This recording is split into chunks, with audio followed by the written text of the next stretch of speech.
Hi girls, it's Sean here from Sean Burgess Fitness, and in today's short video I'm going to be showing you some effective exercises to improve your core stability.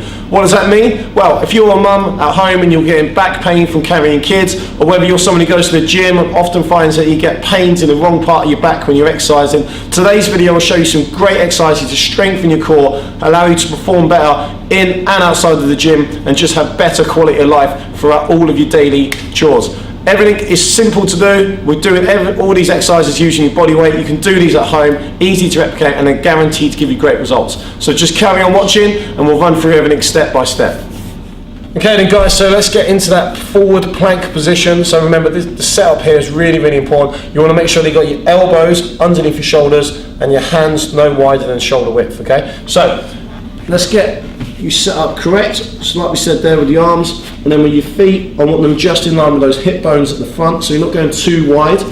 When you're at this top position, you should also feel that your shoulders are in line with your hips. You want to draw your stomach in, so basically take your belly button and just pull it in towards your spine. Tense your thigh muscles, tense your glutes, okay, as well, that's the muscles in your bum, and just hold. You should already feel your core without even really having to do anything, so that's when you know you're correct. If you're struggling with that, remember you can always do these dropping your knees.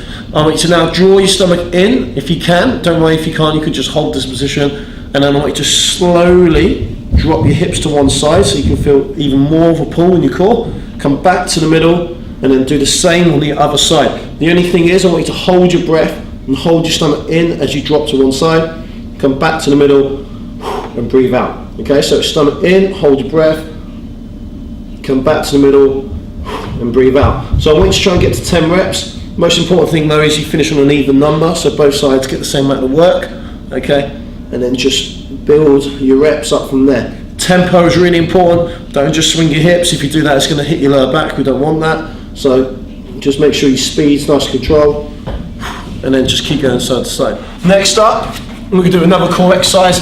This one, we're going to be in a side plank position, so again, a bit of technique on that. Setup's really important. Elbow needs to be in line with your shoulder. Okay, we want middle of that hip in line with the shoulder and the ankle and the knee as well. And then lift yourself up.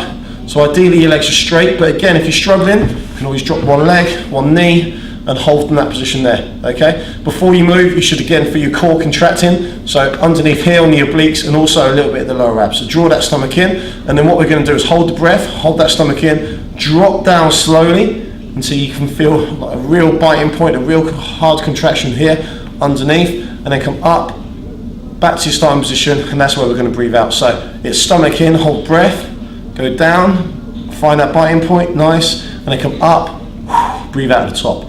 Okay, so that's what we're going to be doing. Really, again, thinking about the exercise, thinking about the tempo. We want about a good 2-second countdown, breathing out at the top, keeping everything under control. Quite easy to just bounce your hips and move, and you're only getting half the work. So really just make sure that all the time we're getting that technique right. On this one, obviously again I want you to do this on both sides. Nothing's going to change, as you might imagine.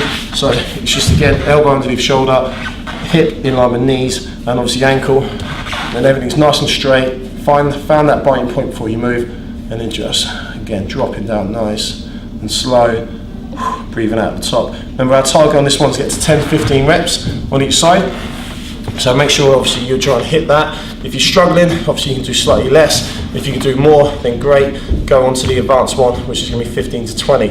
Okay, so our final exercise in this little circuit is a cobra. So this is an exercise to strengthen your lower back and even between your shoulder blades as well. So you're going to basically be lying on your front, nice and low on the mats. I want you to just take your arms and put them at the sides, almost in line with your hips. Okay, before you even start, you should feel like you're squeezing your shoulder blades, and we're going to basically just lift our chest off the floor as high as we can. Squeeze the muscles in the lower back, so all the muscles below your bottom ribs. Okay, squeeze through the shoulder blades, get that chest up, squeeze your bum, and then just go back down, relaxing everything, and going back up. And that at the very top is where we're going to breathe out. So we're going to breathe out here, and then go back down. So it's just nice control, breathing out and squeezing. I want you to stay looking straight ahead. Obviously I'm just talking back into you, so just breathe out the top, nice control, and ideally I want you to try and keep your feet off the ground as well. If that is a little bit too difficult, you can always drop the feet and regress the exercise a little bit as well. Make sure there's a small bend in your arms, just so that your arms and your shoulders don't get too tired, and it's focusing more on your back. Okay. Our target's get to 10 to 15 reps. Remember, after this one, this is where we're going to take a little break, which is going to be anywhere between 30 and 90 seconds, and then you can start the circuit over again. We want you to try and do at least 3 sets, and as you progress, you can increase your reps up to 20 and increase your sets up to 5. Thanks for watching this short video, guys. Remember to hit that subscribe button on your screen now, and also follow us on social media. Remember, it's Sean Burgess Fitness on Instagram and Facebook, and just Sean Burgess Fit on Twitter. We look forward to hearing from you and seeing you soon.